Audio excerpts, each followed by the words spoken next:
Let's learn all about color correction and how we can use it to make our videos more vibrant.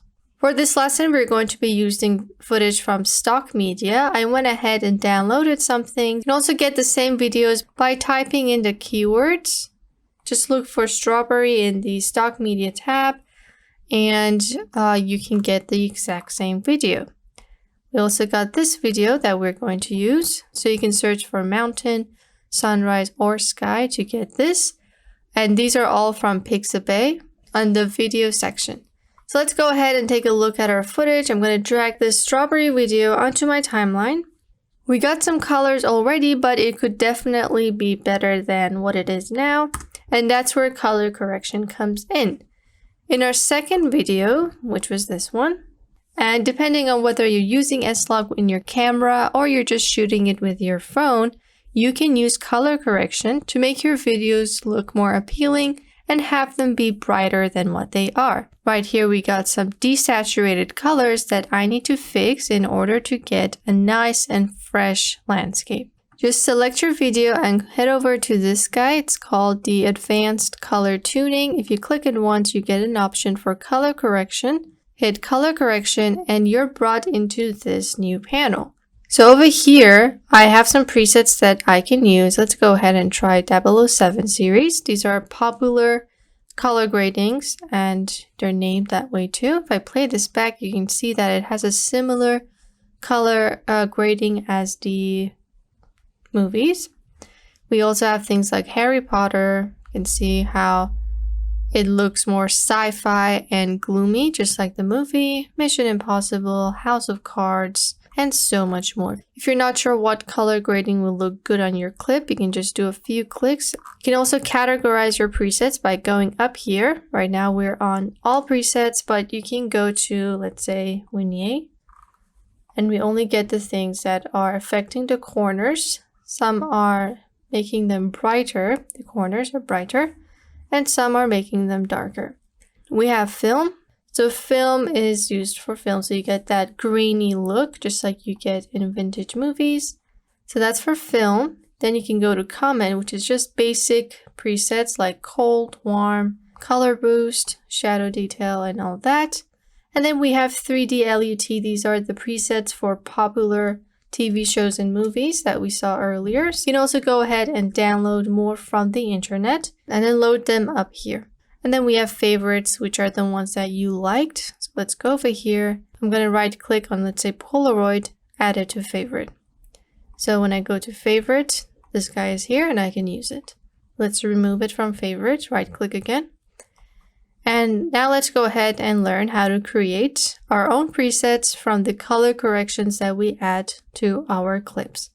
Head over to adjust. Over here, we just have our preview panel. You can skip through your video if you'd like. You can have a look at a before and after. Right now, let's add something random. I'm going to do this. If I hit this A and B, I'm seeing the before. You got to choose a window first. So this is after, this is before. This is great to see your progress. There are different options as well. Side-by-side view, top and bottom, before, after. You can also use this guy. Let's disable comparison. Use this eyeball to see a before and after. Click on it. You have the undo buttons up here. You can also reset everything you've done, which we will do right now. Click it once and I'm back to 0 on everything. So the first thing you see here is this graph right here. This is called a histogram, which shows you the tonal distribution. So the different values in your image. You can see we got green, red, purple, magenta, blue, and all that. And this tells you how your tones or your different values are distributed in your video. Anything that's close to here means that it is darkened. Anything that's here means that it has lightened. So if I bring my shadows all the way to the right, these guys are going to shift to the right. And this is a great thing to look at when you're editing to make sure that your video is not overly bright or overly dark. So let's take a look at color enhancement. If you're not sure what you want to do, you can always use color enhancement, which is an auto feature that will automatically color correct your video. You can hit auto right here. And you can see if I turn off the eyeball, this was before, this is after. It did some stuff by its own. This may not always be perfect, but you can always work with the value. Maybe bring it all the way up, somewhere in the middle. Then we have the threshold, which really intensifies the darks and the lights in your color. If I go to 100, you can see how intense and crisp everything looks. So if we want to keep it somewhere low and keep it natural. So I'm not going to be using color enhancement, but again, if you weren't sure where to start and how to color correct your video, you can either look at the presets up here or ask Filmora to automatically enhance the colors. I'm going to hit reset. Over here, I can switch it off and just go without this effect, switch it back on to get it back. I'm going to close this now, and then we have something called white balance. Now the white balance, as you can see, affects the temperature of your video. You got warm and cold. Go warm, it's almost as if it's a sunset. If you go to cold, it looks like it's a chilly winter morning. We also have similar things for tint, so you can go toward the greener side or the purple side. Maybe you shot a video in your room and the light source that you had, which was a light bulb, was yellow. So you end up making your face and your clothes all yellow. You will come here to adjust the temperature of your clip and switch it from yellow. Let's say this is my clip. I can use the temperature and the white balance to make it neutral. So somewhere around here. Similarly for tint, if something is way too green, I can just kind of make it, balance it out by adding more purple, because these two colors are the opposite. So this was before, you can see it's a little bit green.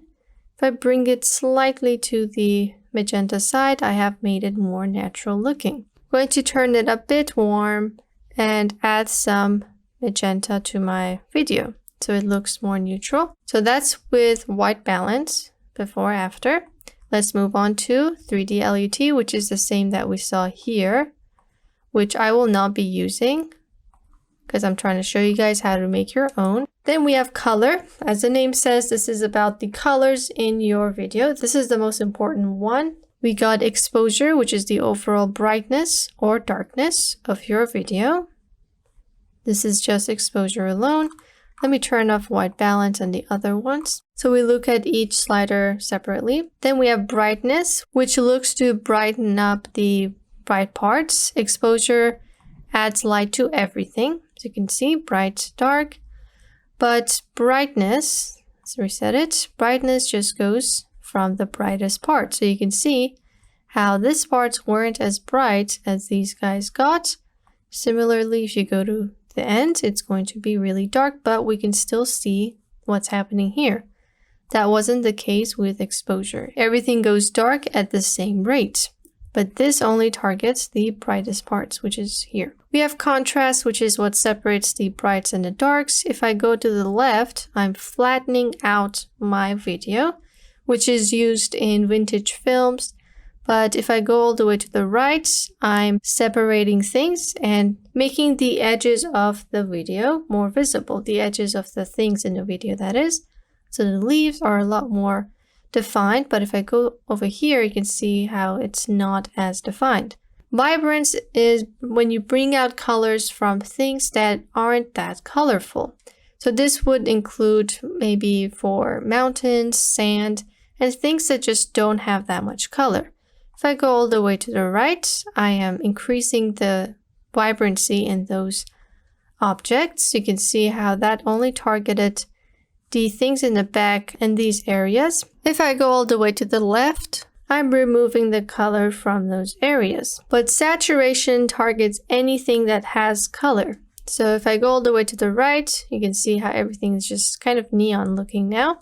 If I go to the left, I'm making my video about black and white. I'm going to add a little bit of exposure, a little bit of contrast, add some vibrancy, and a little bit of saturation. So with just color alone, this was the before, this is after. All right, let me turn this off so we can look at light. Light only targets the light. We have highlights, which are the bright parts, and it doesn't matter what color they are, anything that's bright is going to be moved by this slider. Dark, light. And we have the opposite, which is shadows. So anything that's dark, and it doesn't matter what color it is. So bright, dark. We have a lot of shadows in this video, as you can see. So you can use it to adjust the shadows.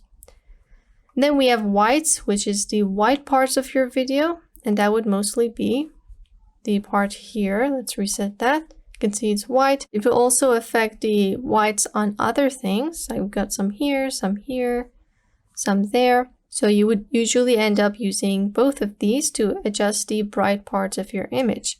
Then the opposite of whites is blacks. So anything dark in your video, the darkest parts that are meant to be black will be affected by this slider. Let's reset that. For this video, I'm going to darken the shadows a bit, add to the highlights, darken those blacks, and just get a little bit out of those whites. So with just the light tab alone, this was a before, this is an after. You can see we turned everything off. Now let's turn this off as well and take a look at HSL. HSL stands for hue, saturation, and luminance. So for all of these colors that you see right here, we have hue, saturation, and luminance. Hue is the location on the color spectrum. So right now we're going to choose red. We got a red here. If I go to the left, I'm going to turn it purple. If I go to the right, I'm turning it green. So I can change the color completely using hue. And then we have saturation. Let me choose this green. Saturation is how intense that color is. So I can go all the way to the right to make it really intense, or go all the way to the left, which removes all the color from that part or from the reds in the video. We have luminance, which is the brightness of that color, the red. If I go to the right, I'm making it bright. If I go to the left, I'm making it darker. So for this video, let's go ahead and add to the saturation and to the luminance. I'm happy with the color. I don't want it to be purple or green. The red is quite nice. Let's go ahead and do the same for green. We've got lots of it. And this is a before and after for HSL alone. Before, after. Vignette, which is what we learned. It affects the corners of your video. We can add the amount. You can see that if you go to the left, it's dark. Go to the right, it's bright. And I'm going to go to the dark because it's more visible. You can adjust the size. Right now it's at 100. But if I bring it down, I'm just leaving a small amount of the video.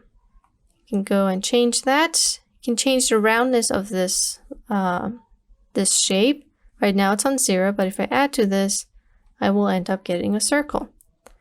We can adjust the feathering, which is how soft or rough the edges are. Right now it's on 50. If I add to this, it will be softer. If I remove it, it will be quite sharp. We then have the exposure, which is the exposure of what's in that video, not here. So I can add to that or remove from the exposure. And highlights also does the same. And I'm not going to be using Vignette for this example. We're pretty good on the edges, so I'm just going to turn this off. HSL, light, color, white balance. And there we go. Can always go back and switch things up and make it perfect. I'm going to do that by adjusting these sliders, and then I'll be right back. All right, so I went ahead and readjusted these sliders to get the final product. Now let's say I want to keep this settings and I don't want to do it every time for every video. You can go ahead and save this as a preset. Let's call it bright and vibrant. Hit OK. And now this preset is in my custom tab, bright and vibrant. Now let's try that on this video. This time I'm just going to focus on vibrance to show you how that works. So if I turn the saturation on, this is what we're getting to 100. You can see that some areas are not exactly vibrant, and that is because we need to use this tool rather than saturation, because we've got colors in here that are quite neutral, such as dirt, sand, and other things, maybe mud. But when it comes to things like this, you definitely want to work with the Vibrance tab first and then the Saturation. Since we learned how to customize our color correction for this second example, I'm just going to use a 3D LUT and just choose something random here. And that is how you can color correct your videos using Wondershare Filmora.